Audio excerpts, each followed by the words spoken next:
What is up, guys? Today I'm doing a video over my long-term survival bag or bug out bag, whatever you want to call it, inch bag.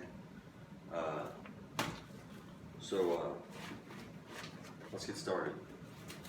Right here on the side I have an axe. You know, this is very useful for many things out in the woods. You can put down some pretty big trees with this. This is a Husqvarna 26-inch axe. I know a lot of people have the carpenter's axe. I heard that's a good one too, so whatever one you want, go with that. Right here on the top, I have just some miscellaneous items. So, one thing you're going to want out in the woods, that is if you're a Christian, I've got a little New Testament Bible here.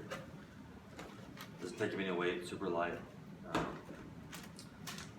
And this pocket's right here on the top, so I just got stuff I might need. I've got some little small 95-pound paracord, and that'll just, if I need to tie something up real quick, I can do that with this. Got water purification tablets, and then just whatever this thing's called, I don't know, I can't think of it. And got a water filter. So I have all three forms of purifying water. So I've got water filters. This one here can do viruses, and this one can filter out, just the regular dirt and bad stuff you don't want. The only thing is, this one lasts for 100,000 gallons. This is the Sawyer Mini, and then this one here, which is a Survivor, it's called Survivor filter. It's I think 1,000 liters, and you're done with it, unless you replace the filter. But the reason I got this one is because it filters out viruses. Let's see what else. I've also got some clippers. You do not want ingrown toenail if you're lost out in the woods for days or weeks. You do not want that. That would be one of the worst things ever. I've got some more water purification tablets. Then I've got a little roll of duct tape. I just rolled around straw, so that can come in handy if you need to repair a tarp or something. On these side pockets here, 1 second.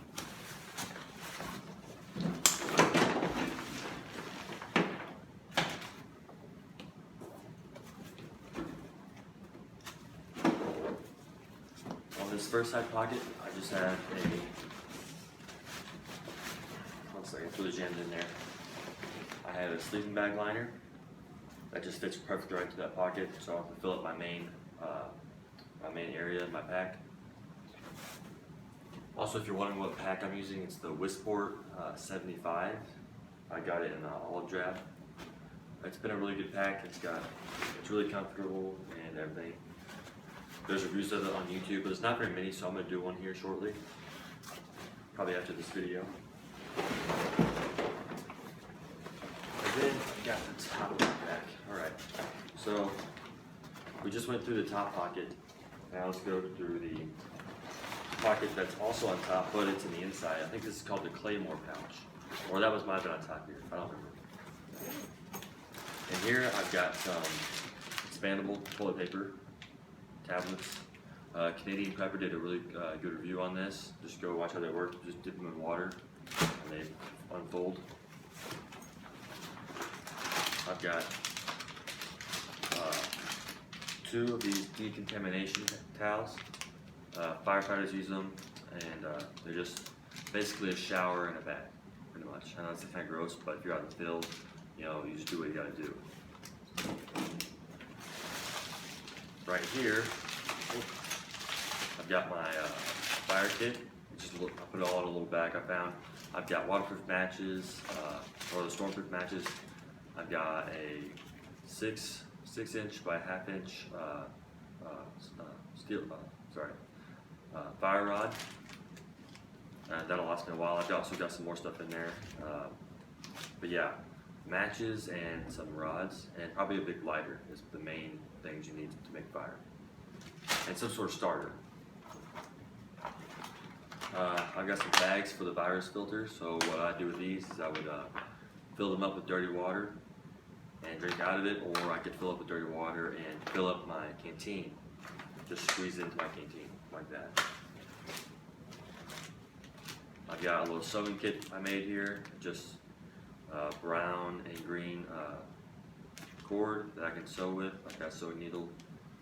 Learn how to sew. I know that's kind of like a girl thing, but all guys need to learn how to sew. You never know when you can rip up your pants or something out in the field. Right here, I've got this little pouch that I put some little snacks in, some nut and raisins. It's just stuff I got from MRE. Drink mixes. Here's little emergency matches, stuff like that. Some alcohol, napkins. Set it over there. I've got this right here. I forgot what this is called. Anyway, this is a sharpener. It's got fine and coarse. It's got leather strip, and then it's got the white ceramic right there on the side. And you can turn it and everything like that. It's a really great sharpener. You got a fishing kit right here. You never know if you're short on food, which this is a long-term survival pack. So fishing kit is necessary because you're going to be more likely to catch fish than hunting a deer or a squirrel. Try setting up a snare and catching something. Good luck. That's all I can say. But yeah, there's just fishing line, some lures, hooks. Then I've also got some of those fishing yo-yos. If you haven't seen those, go check them out. There's some videos on them on YouTube. It's very useful. Basically, what you can do is you can set up a fishing line. When the fish bites on it, it's sort of like one of those retractable chargers you have in your car sometimes. When you pull on it, so if the fish pulls on the line, it'll pull the fish back in. Another water container. And then I've got one of my gun cleaners. Basically, this is a bore snake. I just run it through my barrel, and it cleans it out. If you're wondering what kind of rifle I use just basic AR-15, short barreled, so it's nice and light for the most part, with a red dot. If you're going long distance, I recommend having a red dot. I mean, you can put whatever you want, but red dot is going to be the lightest option most of the time, unless you just want to use iron sights, which I don't recommend. But always have backups. But I'll do a video on that later.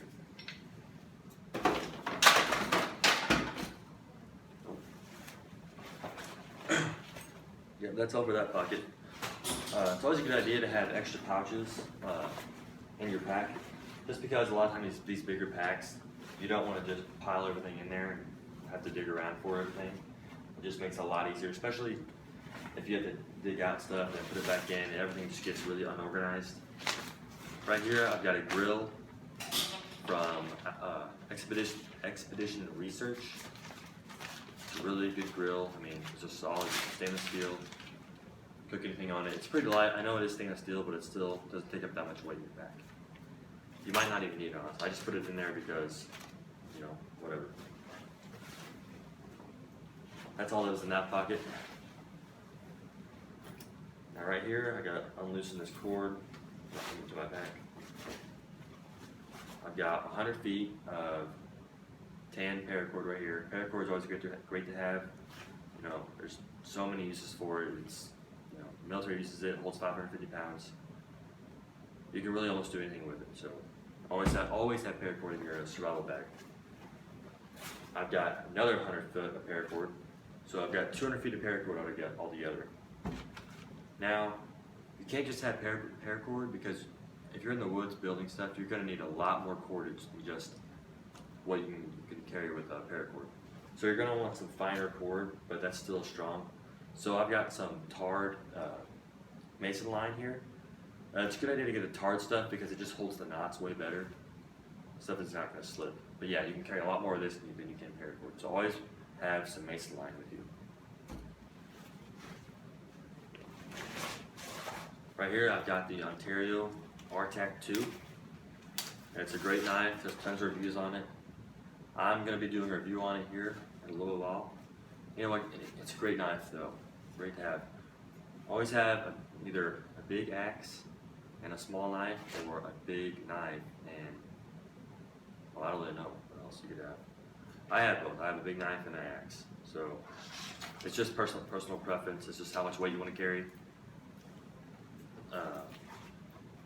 It's just a really good bushcraft knife, all around knife.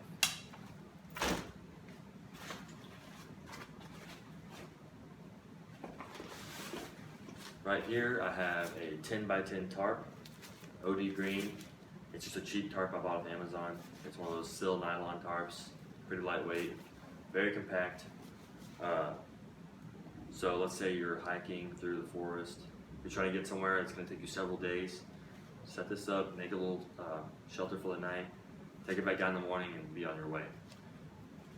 I also have another tarp in here, which I'm probably going to get rid of, not get rid of, but take out of here. This is a 12 by 20 tarp.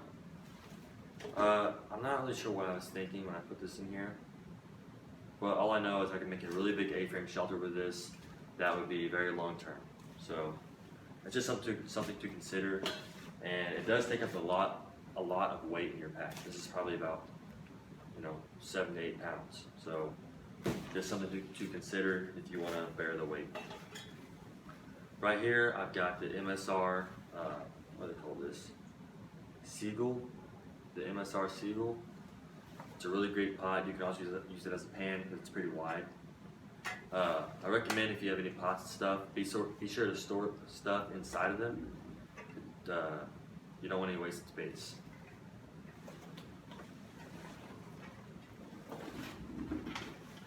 Right here I've got the Moore knife Robust. It's a really great blade, super thick. I've seen plenty of reviews on it. Great knife. Moore knife, they make pretty much all the knives are good. So if you're gonna buy a Moore knife, go ahead and do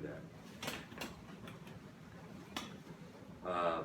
Here's one of my main tools. This is a Silky Saw. Big Boy 2000, funny name. But yeah, this is a great saw, guys. You can cut down trees in seconds with this. It's a lot better than carrying the Bahco Laplander. I see a lot of guys carrying that in their long-term survival bags. I really don't think it's a good idea because it's a very fine saw blade. It'll take you forever to cut down any type of medium to large size tree. So I recommend going with the Silky with the large or extra large teeth. Right here I have another pot for boiling water and cooking, etc. I've got some oatmeal stored in here. Remember, never let any space get wasted. Unless you're just trying to save weight, then it doesn't really matter. Right here in this bag I've got 5 meals at Mountain House. I've got the bigger bag, so that should last me, however long I portion it out for. Mountain House is a great company. Each one of their packages last about 25 to 30 years. So, freeze-dried food is always probably the way to go if you're going for food in your bug-out bag. Right here I've got another knife. This is a stainless steel knife. It's really lightweight. This is for skinning animals and food prep. Maybe I'm overdoing it, but I like to have a knife separated from the rest of them just for food prep. So if you're like me, comment down in the comment section if you're the same way. Alright, that's all for that. That was the main part of the bag. Down here in the sleeping bag section, I've got the sleeping bag right here. I think it's rated to 40. It's a summertime bag, and this, I know, the long-term survival bags, I'm thinking like 1 year probably. So you're gonna have to go through winter with this. That's why I had the sleeping bag liner over there, and then I've got a sleeping bag, and then I've got it rolled up in here with it. I've got a bivy. It's a waterproof bivy, so that's 3 layers. Plus, if you wear your clothes in with this, you should be good throughout the wintertime, especially if you have a fire. One thing is, I also do have a wool blanket, but not in here with me, obviously. That would add on like 10 pounds. But either go with a wool blanket or a sleeping bag. The only problem is wool blankets they can get coals on, not coals, but they can, when the fire pops and gets on your sleeping bag, it'll just burn right through it. That's not how it is with wool. It doesn't burn all the way through. So it's just something to consider. So yeah, guys, that's all I have in here. I got some underwear and a change of socks. I'm not gonna pull out, but yeah. Hope you guys liked the video. Maybe you got something from it. If you're going with an inch bag, try going as light as you can because you're not going to carry this bag, the heavy bag, forever. My bag weighs about 45 to 50 pounds, and you know it's not the funnest thing in the world to carry. But that's not that much weight for a long-term survival bag. So just do your best. I could probably lighten mine up. We could all probably lighten our bags up, get some luxuries out of there. And always be sure to go out camping with your bag, just because there's so much you can innovate your bag with if you go out camping with it. You figure out what you need and what you don't need. So guys, just keep that in mind. Thanks for watching.